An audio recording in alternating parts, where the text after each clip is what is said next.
Muy buenos días, muy buenas tardes, muy buenas noches, donde quiera que nos vean ustedes. Les agradecemos mucho a nombre de la UNAM y particularmente de la UNAM Canadá su presencia con nosotros este día 8 de marzo, que es el Día Internacional de la Mujer.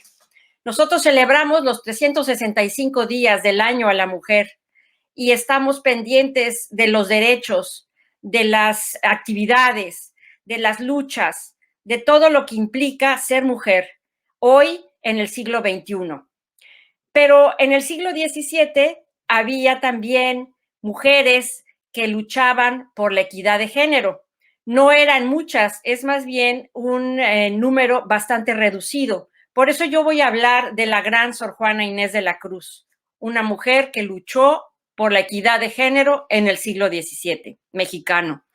Posteriormente, el doctor Manuel Vázquez Valdés va a hablar sobre esas luchas por la equidad de género que se han dado no solamente en México, sino también en Europa y en todo el mundo.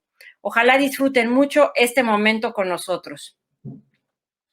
Sor Juana Inés de la Cruz, llamada Juana Ramírez de Asbaje antes de entrar al convento como monja, es la famosa escritora de la era barroca en México.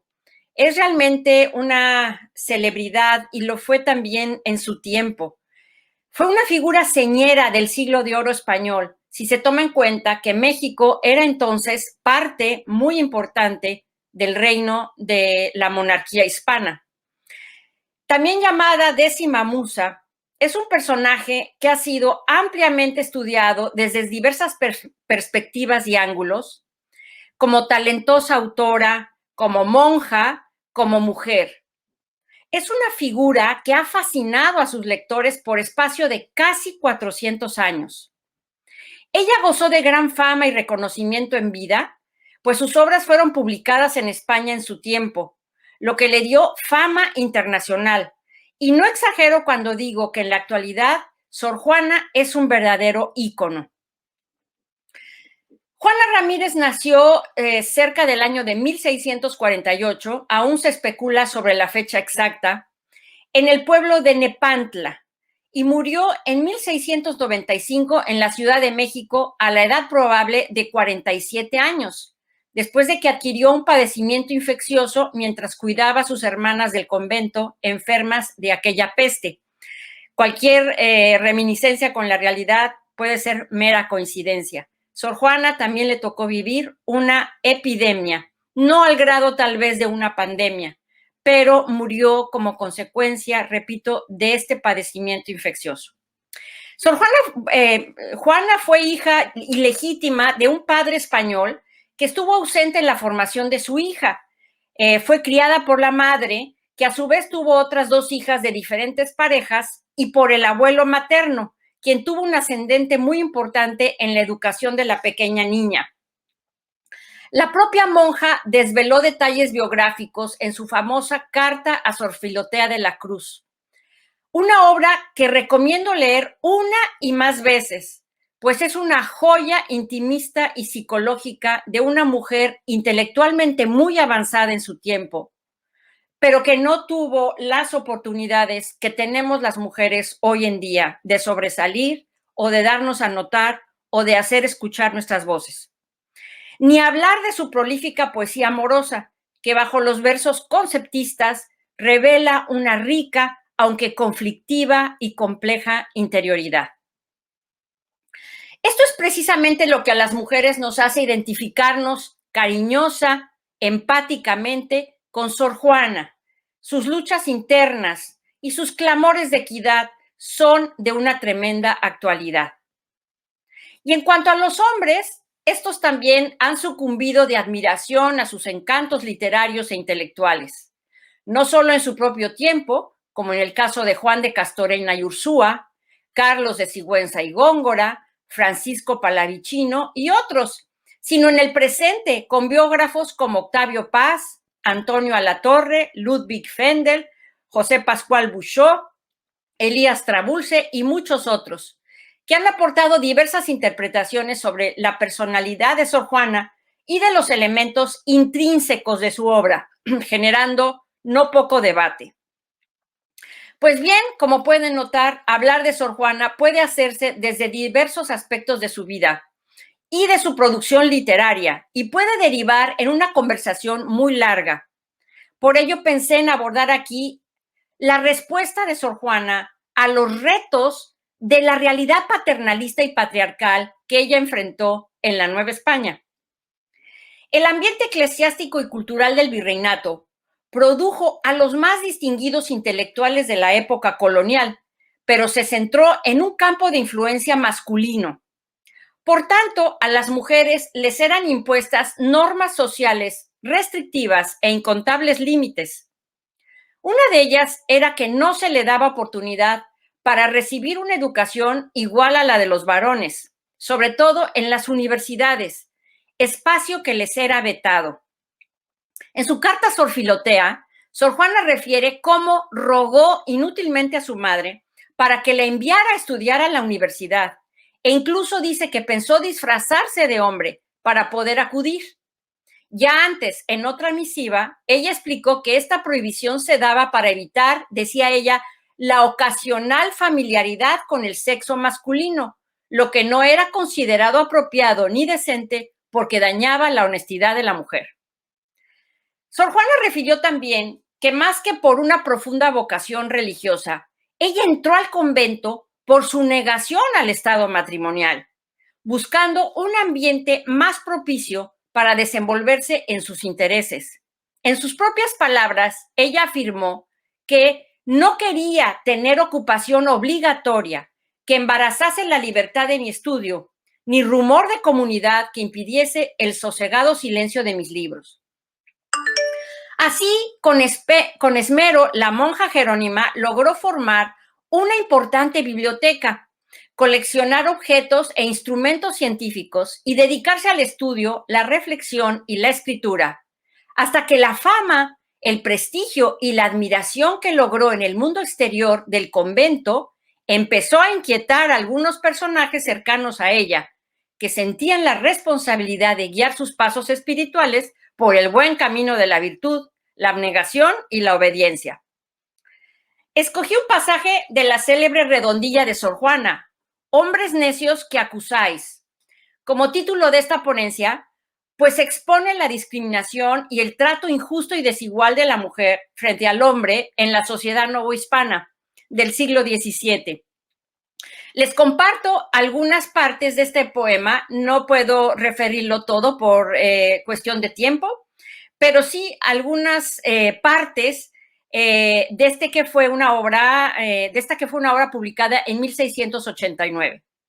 Y dice Sor Juana: hombres necios que acusáis a la mujer sin razón, sin ver que sois la ocasión de lo mismo que culpáis. Si con ansia sin igual solicitáis su desdén, ¿por qué queréis que obren bien si las incitáis al mal? Combatís su resistencia y luego, con gravedad, decís que fue liviandad lo que hizo la diligencia. Con el favor y el desdén tenéis condición igual, quejándoos si os tratan mal, burlándoos si os quieren bien. Opinión ninguna gana, pues la que más se recata, si no os admite, es ingrata, y si os admite, es liviana. Y así corre esta redondilla que es preciosa, la recomiendo muchísimo leer toda. Pues Sor Juana defiende la igualdad, más que nada, entre hombres y mujeres en educación y en conocimiento. Eso es lo que es Sor Juana. No podemos pensar en Sor Juana como una mujer feminista de los siglos XX o XXI.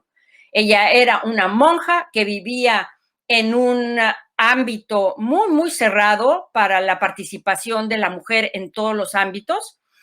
Y lo que ella hace es simple y sencillamente hablar por la igualdad o la necesidad de llegar a la igualdad entre hombres y mujeres en educación y en conocimiento. Nada más.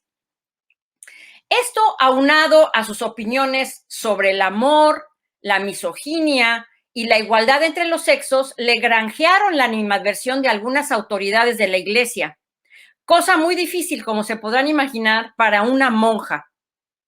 Hablaré de cómo Sor Juana dio respuesta a los influyentes clérigos que cuestionaron su labor como escritora y su indisciplina como monja, y cómo, utilizando diversos recursos retóricos, ella enfrentó la marginalización y la discriminación femenina en la sociedad de su tiempo. Octavio Paz una vez señaló que de todos los enigmas que rodearon a Sor Juana, ninguno encendió tanta controversia como su relación con la jerarquía eclesiástica. Pues bien, fueron 3 varones de su círculo inmediato eclesiástico quienes quisieron ejercer control sobre sus actividades personales e intelectuales. Estos fueron el jesuita Antonio Núñez de Miranda, que era su confesor, Manuel Fernández de Santa Cruz, que era obispo de Puebla y amigo cercano de ella, y Francisco Aguiar y Seijas, el arzobispo de México. Ellos fueron prominentes y poderosos individuos de la élite eclesiástica de la Nueva España que mostraron una arrogante incomprensión hacia la actividad intelectual de Sor Juana, lo cual es explicable por el tiempo y el contexto de la Nueva España en ese entonces. Es decir, no podemos suponer que estos clérigos pensaran diferente o como quisiéramos según los cánones de nuestro propio tiempo y espacio. Pues bien, por muchos años los prelados toleraron las libertades de la monja Jerónima en sus actividades intelectuales y Sor Juana logró de manera muy inteligente y acomodaticia subvertir la presión que ellos ejercían. Un parteaguas en la labor de Sor Juana ocurrió en el año de 1680, cuando el cabildo de la catedral le solicitó expresamente a la ya entonces famosa escritora que ideara un arco triunfal para conmemorar la entrada del virrey Marqués de la Laguna y su esposa a la Ciudad de México. Sor Juana compuso el Neptuno alegórico, una obra que aumentó su fama y la posicionó además como una persona muy cercana a la corte, y en especial inauguró su amistad con la virreina, María Luisa Manrique de Lara y Gonzaga, la divina Lisi, como le llama Sor Juana en sus poemas, a quien la poeta debió la publicación de sus obras en España y a quien dedicó muy hermosas octavas. Esto suscitó en su confesor, Núñez de Miranda, que la reprendiera y le reclamara por desviarse de su vocación religiosa y de sus obligaciones en el convento.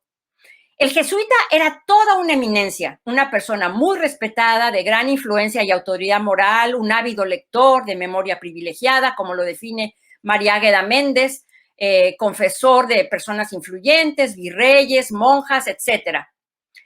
Y bueno, pues su personalidad era austera y pragmática y observaba además una moralidad muy rígida. Para Sor Juana era una figura patriarcal, un guía y un protector, pero al mismo tiempo, como refiere otra de sus biógrafas, Dolores Bravo, se comportaba como un verdadero tirano. Sor Juana respondió a Núñez 2 años después, en 1682, por medio de una carta que se desconoció durante muchos años, hasta que fue encontrada por Aureliano Tapia en un archivo de la ciudad de Monterrey, Nuevo León, en México, en 1986. Este documento reveló muchas cosas de la personalidad y del carácter de ambas figuras y permitió conocer detalles de su relación. Primero, Sor Juana afirma que ya eran 2 años en que ella había escuchado las quejas del jesuita y que él había hablado mal de ella a sus espaldas, al criticar la hechura del arco, al decir que su comportamiento resultaba pecaminoso y que su actividad como escritora era un crimen. Núñez también comentó que el amor de la monja por sus libros la conduciría a la perdición de su alma. Le reprochaba su cercana relación con la pareja virreinal, cuyas visitas al convento eran cada vez más frecuentes. Por ello, Sor Juana afirmó tomar finalmente la pluma porque ya no podía más y añadió: ¿en qué se funda, pues, este enojo? ¿En qué este desacreditarme? ¿En qué este ponerme en concepto de escandalosa con todos? Es muy interesante el lenguaje que emplea Sor Juana, con el que nos abre el conocimiento de su forma de ser, de su carácter. Con un abierto tono de rebeldía hacia su confesor, se queja por el modo de reducirme, le advierte que su carácter no es servil y además acepta que no sé decir las cosas sino como las siento. En suma, Sor Juana se queja por el ansia de control de su confesor, que además dice no funcionará con ella, y se describe ella como una persona sincera. Sor Juana termina este mensaje diciéndole al prelado que él no tenía derecho de disponer de su persona ni mandar en su voluntad. Se preguntarán ustedes cuál fue el desenlace de esta carta en donde Sor Juana, que tenía a la sazón más o menos 34 años, dice que se siente violentada y se queja del trato que recibe por parte de su confesor, un jesuita de gran prestigio y de 64 años de edad, es decir, todo un venerable. Pues bien, para sorpresa nuestra, Sor Juana renuncia a que Núñez de Miranda siga siendo su confesor. Así permanecieron las cosas durante alrededor de 10 años, que fue el periodo en que Sor Juana fue más prolífica y reconocida, hasta que se dio otro incidente en que la monja incomodó al establishment. En 1690, Manuel Fernández de Santa Cruz, el obispo de Puebla y amigo de Sor Juana, quedó muy impresionado por el brillante razonamiento de la monja cuando ella criticó en una conversación privada con él un sermón del reconocido y encumbrado teólogo jesuita portugués Antonio Vieira. Fernández urgió a Sor Juana que escribiera sus conclusiones, lo que resultó en un escrito que ella llamó La crisis de un sermón. La intención de Sor Juana fue compartir sus reflexiones de los argumentos de Vieira exclusivamente con Fernández, pero resultó que este último, aparentemente sin el consentimiento de la monja, publicó el manuscrito que apareció con el título de Carta Atenagórica. No me adentraré en el análisis de las cuestiones teológicas con que Sor Juana impugnó a Vieira, sino a la respuesta que ella tuvo que dar cuando un círculo de prelados fue movido a escándalo, pues ella, una mujer y una monja, se atrevió a cuestionar a una autoridad como Vieira. Algunos comentaron estas reflexiones como bárbaras y heréticas. A pesar de la admiración que le generó a Fernández la crítica de Sor Juana al prelado portugués, este no la defendió, sino antes bien escribió una carta con una reprensión, firmada con el seudónimo de Sor Filotea. En dicha carta, si bien la llamó una mujer que es honra de su sexo, le conminó a dejar de escribir sobre temas variados, mundanos, decía él, y dedicarse íntegramente a asuntos puramente espirituales. Sor Juana contestó a los argumentos de Fernández de Santa Cruz en su famosa Respuesta a Sor Filotea de la Cruz. La obra se publicó por primera vez en 1700, junto con otros trabajos, en un libro que lleva por título Fama y obras póstumas del Fénix de México. Ahí Sor Juana expresa que abrirá de par en par las puertas de su corazón, haciéndoles patente a todos sus más sellados secretos. Bueno, no a todos, a Fernández de Santa Cruz, pero como después salió publicado, pues era a todo quien leyera esos pensamientos. Juana Inés sostiene que las mujeres eran capaces de hacer más que filosofía de la cocina. Defendió su derecho a estudiar sin importar su sexo. Este impulso de saber y aprender, dice ella, la sometió al fuego de la persecución, a la al crisol, del tormento. Y eso ha sido con tal extremo, dice ella, que han llegado a solicitar que se me prohíba el estudio. Sor Juana escribió su respuesta con verdadero ardor y audacia. Significativamente responde a una mujer, a Sor Filotea, compañera de hábito, aun cuando detrás de ella se encontraba en realidad el obispo de Puebla. Sin embargo, ese trato de monja a monja pone a Sor Juana como igual o en el mismo plano que la supuesta Sor Filotea.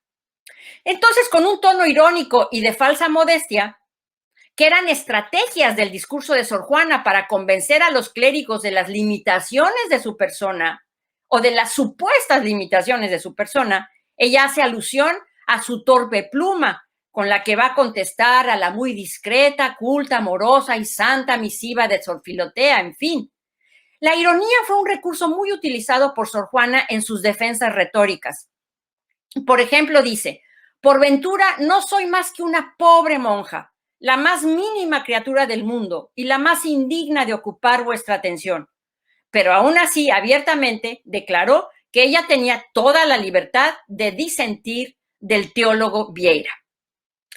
En fin, hay muchos temas que no puedo relatar aquí sobre la respuesta a Sor Filotea, como les digo, es una verdadera joya, porque ahí Sor Juana desenmascara las políticas sexistas de su época, descubre y describe las costumbres maritales, las diferencias de las actitudes entre los hombres y las mujeres, el derecho de expresar las opiniones propias sobre diversos temas y otros conceptos de la sociedad. La carta es una defensa de la dignidad intelectual de las mujeres. Y este magistral trabajo es uno de los productos más importantes de la producción literaria en el México colonial, así como un testimonio de su postura contra la marginalización de la mujer en términos de educación, conocimiento y enseñanza. Bueno, debido a la reacción tan negativa que suscitó la crítica de Sor Juana al jesuita Vieira, es decir, la Carta Atenagórica, el arzobispo Francisco Aguiar y Seijas tomó cartas en el asunto. Era bien conocida la mía, no de misoginia, de prelado, y así se entiende su molestia ante la monja rebelde. Más aún, la crítica de Sor Juana a Vieira había trascendido todo límite para Aguiar y Seijas y había ofendido a la Compañía de Jesús, una de las órdenes religiosas de más influencia y poder en su tiempo. Designado como arzobispo de México en 1682, Aguiar había estado inmerso en la más estricta ortodoxia católica y miraba por la uniformidad de la fe y la pureza de las costumbres sociales.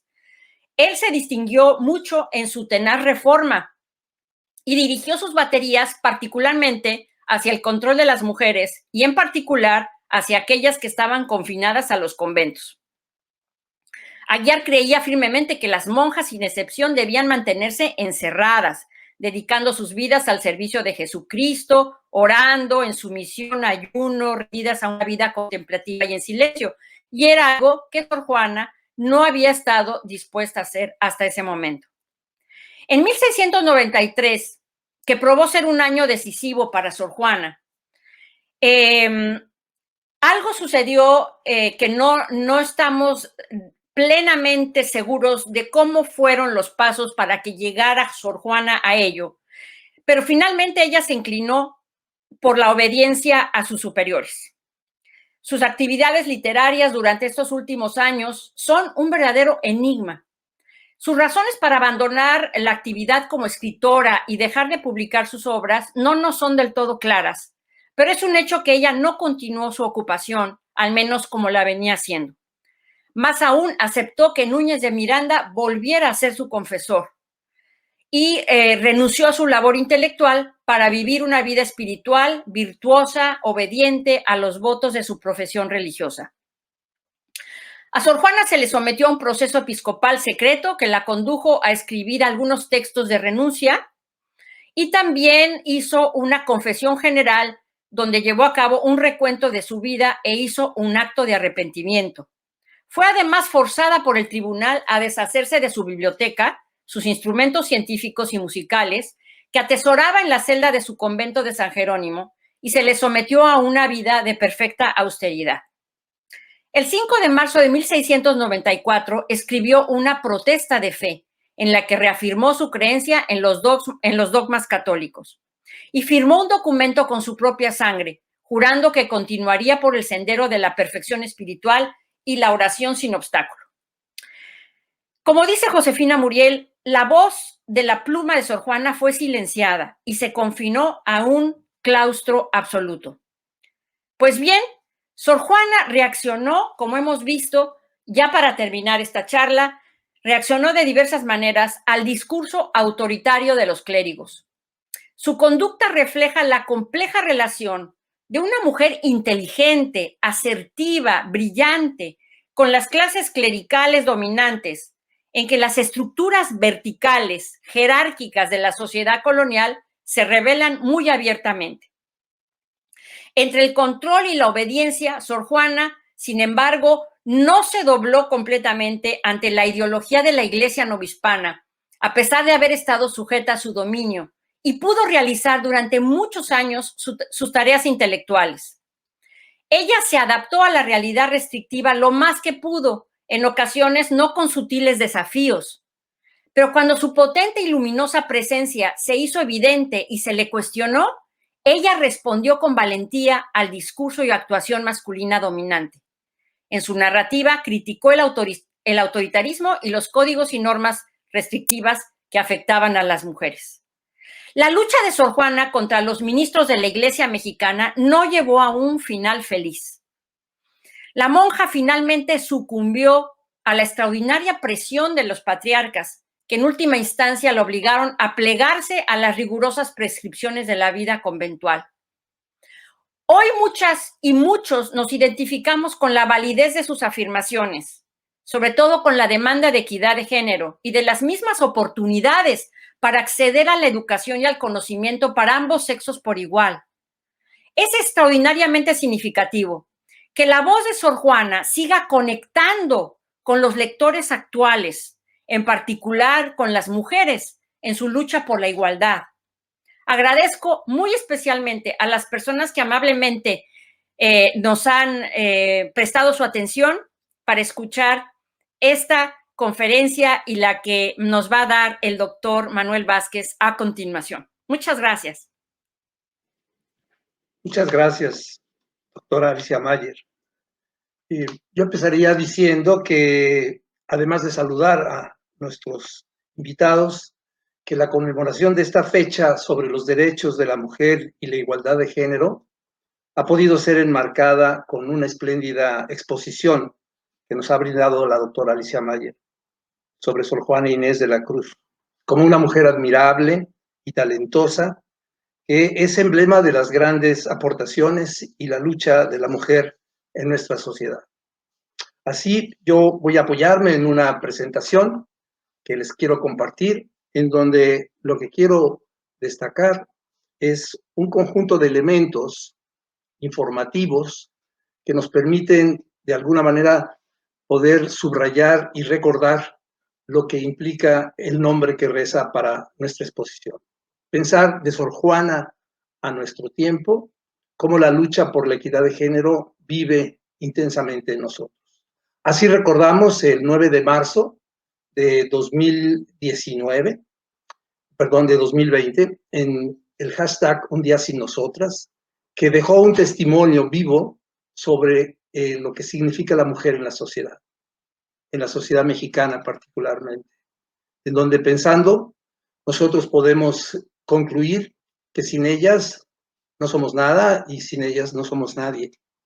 Así, en este 8 de marzo de 2021, en el Día Internacional de la Mujer, en esta presentación, enseguida les voy a poder comentar algunos elementos que me parecen destacables y donde resulta un marco espléndido la presencia de Sor Juana. En nuestras mujeres, en la reflexión que invitamos, queremos partir de lo que es el concepto, un concepto sencillo y práctico, tener alguna numeralia sobre lo que lastimosamente y miserablemente vivimos en deterioro de esa imagen y el origen de algunos factores de riesgo, de cómo el modelo hegemónico machista ha prevalecido y cómo algunas medidas del orden internacional, así como acciones que en la propia UNAM y las reflexiones que la UNAM Canadá hemos acompañado, pueden servirnos como elementos de análisis. Por lo que en la siguiente lámina vamos a poder nosotros ver ya conceptos muy concretos, en donde, por ejemplo, yo quiero destacar que la masculinidad hegemónica o machismo surge de esta forma de desprecio, de rechazo a la feminidad y se asocia de manera directa con el concepto de patriarcado, que es una lógica implacable de relación y comprensión del mundo donde el varón es el género predominante de la condición humana. Y después colocaré en su atención el concepto de feminicidio, dado que es uno de los temas más denigrantes que podemos tener frente a nosotros, en donde ya su definición nos habla de un tipo de homicidio específico que antes no se reconocía, en el que un varón asesina a una mujer, a una chica o incluso a una niña por simplemente ser del sexo femenino y estar desvalorizada. lo que nos llama mucho la atención de la información que he podido revisar es que los feminicidios suelen ocurrir en el hogar, en su mayoría, y son categorías de violencia de género donde los crímenes de odio o las situaciones contextuales en donde lo femenino ha sido estigmatizado y visto de una manera negativa y realmente muy desafortunada. Por eso, en la siguiente lámina quisiera también compartir con ustedes, dentro del mismo concepto, el valor de la equidad de género como un conjunto de ideas, creencias y valores que nuestra sociedad, en relación a esa diferencia sexual de género, deben de ser eliminados para entrar a un sentido de igualdad y de justicia. La fecha que conmemoramos no es una fecha cosmética, es una fecha de igualdad, de justicia y de derechos elementales.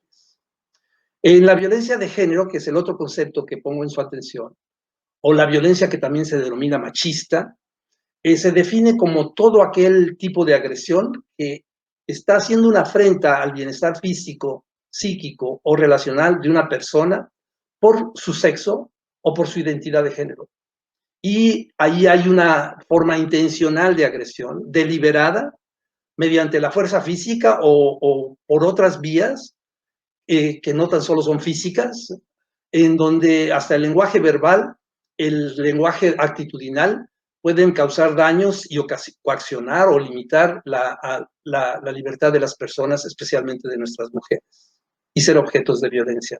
Siguiendo con esta exposición, yo quisiera también invitarles a tomar en cuenta que la próxima diapositiva vamos a poder considerar que el tema de los números nos ayudan a entender muy desafortunadamente cómo se encuentra la situación. El primer dato que les comparto es que en el mundo, según datos que he podido recopilar, el 55% de la población son mujeres y de ellas más de 3.600 millones son niñas, chicas, mujeres y ancianas, esas cuatro categorías que existen, y son muchas de ellas principales víctimas de los delitos sexuales, donde la sensación de inseguridad, como podemos ver, es muy alta en México y ha ido en crecimiento, de acuerdo a encuestas específicas que se han desarrollado. Lastimosamente se ve que cada año se perpetúan alrededor de 66,000 feminicidios en el mundo. Es una cifra realmente alarmante si tomamos en cuenta que hay un subregistro en estos fenómenos. Y podemos también acotar de que en México, entre 2015 y 2019, se habían registrado 3.578 feminicidios, registros también que no son totalmente reveladores de lo que sucede, pero que nos alarman gravemente. Y en 2019 ya se habían registrado 1.006 víctimas de feminicidio y que estos datos se habían multiplicado en los últimos 4 años. En enero de 2020, al menos 320 mujeres durante el mes de enero ya habían sido asesinadas. Esto realmente es de una alarma escalofriante.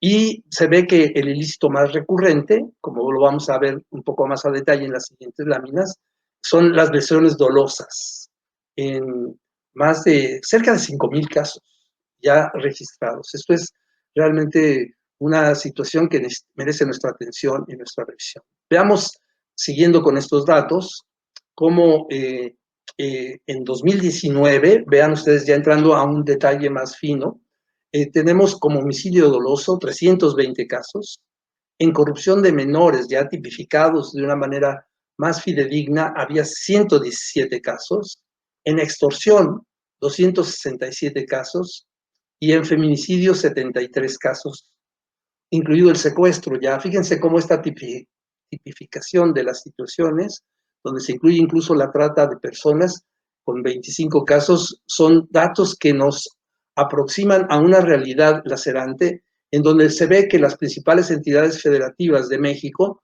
se encuentran los estados de Guanajuato, el Estado de México, Michoacán, Chihuahua, Baja California, como estados que tienen el mayor foco rojo.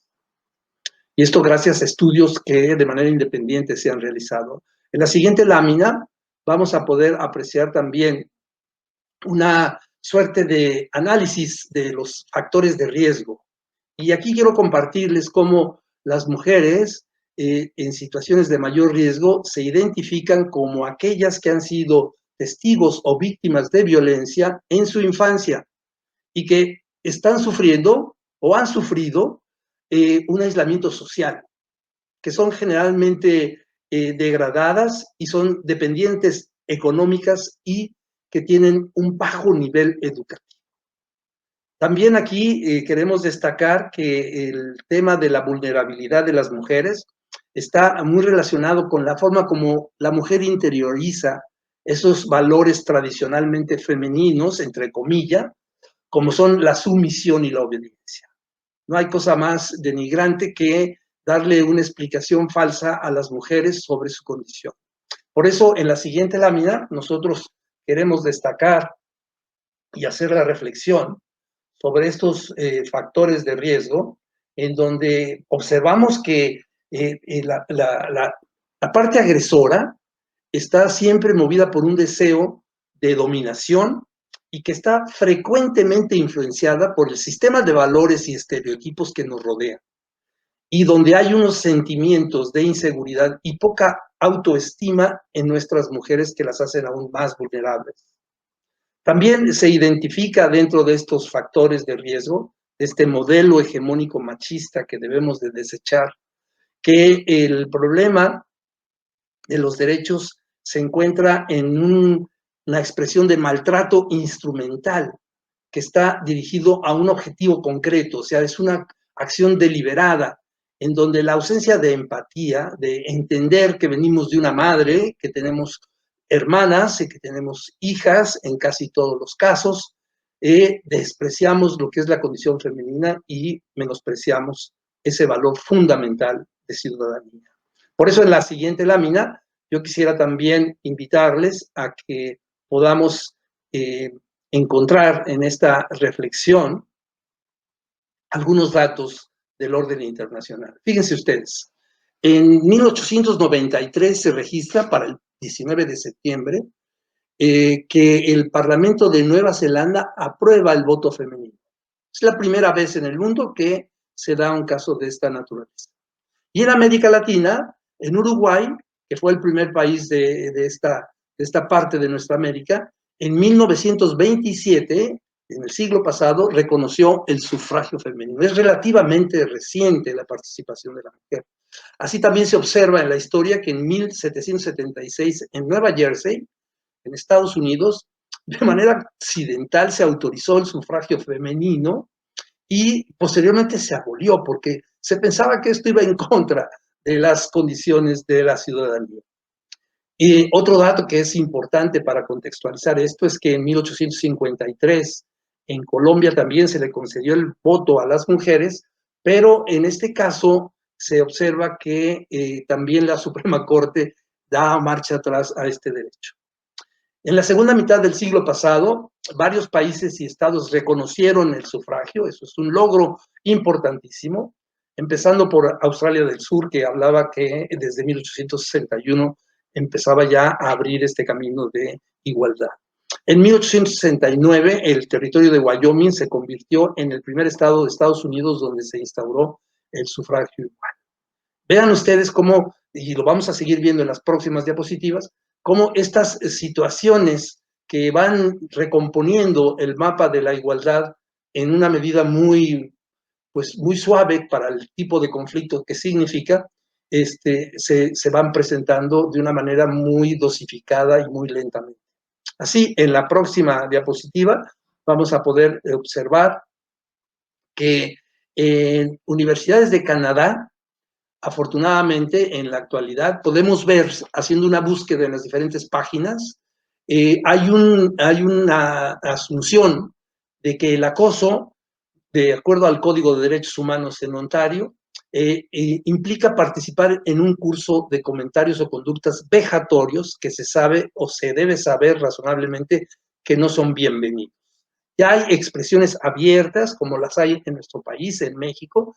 Hay expresiones abiertas en México, en Estados Unidos, en Canadá, en Latinoamérica y en el mundo, con atrasos realmente muy sorprendentes todavía en algunos países, pero que nos dejan ver que este sentido de seguridad, salud y de capacitación en instituciones educativas para contender con estas situaciones de acoso ya están en marcha y debemos reforzarlas. En la siguiente lámina también queremos poner a su consideración algunas reflexiones de lo que nuestra institución ha hecho. Y por eso quiero decirles que en la sala de usos múltiples, el auditorio que tenemos en la sede de la UNAM en Canadá, en la sala Sor Juana, como se le ha llamado acertadamente, nosotros observamos que nuestra institución tiene 5 ejes explícitamente señalados contra la violencia de género, que son un logro de la lucha de la mujer en nuestra institución. Y ahí quiero leerlas textualmente: es ampliar el tribunal universitario con perspectiva de género, crear un organismo autónomo que ya fue creado por parte de la rectoría que atienda estos casos. Hay una comisión especial ya para ello, que está liderada por la doctora Tamara Martínez. Y también está la búsqueda por fortalecer los derechos de los universitarios, especialmente para las mujeres. Y hay una política transversal de impartir cursos, de efectuar una divulgación amplia para que se fortalezca la cultura del respeto hacia la mujer. Y como una estrategia que me parece muy importante es que todas las asignaturas dentro de nuestra institución, incluido lo que estamos haciendo en la UNAM Canadá, contemplan ya perspectivas de género en los planes de estudio. Veremos en la siguiente diapositiva también otras acciones que afortunadamente nuestra institución está llevando a la práctica. Yo quiero destacar que el rector Enrique Graue refrendó el compromiso de la universidad con la equidad de género y que desde 2016 su administración tiene un trabajo constante que ha sido muy solicitado y exigido merecidamente por la comunidad de nuestras mujeres y los hombres que también apoyamos estos movimientos, en donde los sectores de la comunidad universitaria se han expresado y se siguen expresando, e incluso ha habido un grupo de académicas que generó una propuesta para revisar un cambio estructural en la universidad que ya esté en marcha y poder así profundizar acciones que permitan avanzar en la equidad de género, en la igualdad de género. En la siguiente lámina veremos también, ya para concluir esta exposición, que la política de la UNAM tiene tanto una comisión especial ya funcionando, como un documento básico que todos debemos de observar y fortalecer en la práctica. Es decir, pasar del dicho al hecho es el gran reto. Y podemos ver que los objetivos están muy claros en ese manual, donde todos tenemos que tener observancia y obediencia. Primero es promover la igualdad y las oportunidades. Segundo, erradicar la violencia y la discriminación.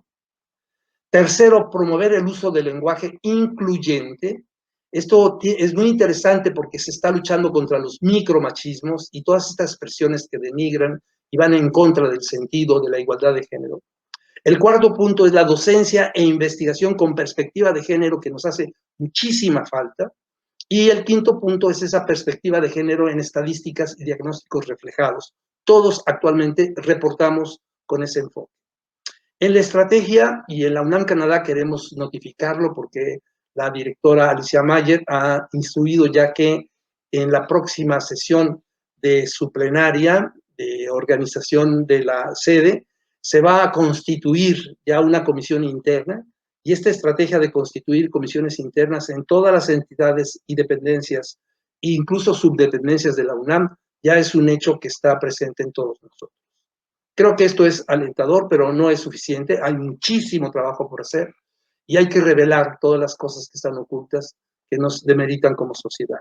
Termino ya con la siguiente lámina, en donde lo que quisiera traer a su atención es que podamos nosotros, en una suerte de comunión en la conmemoración de esta fecha, tomar en cuenta todo este andamiaje comunicativo que se ha generado, y yo pongo una pequeña muestra aquí para mostrarlo, en donde nuestras mujeres han salido a las calles, han estado ausentes en la dinámica de un día y nos han dado muestras de que esto no puede seguir así.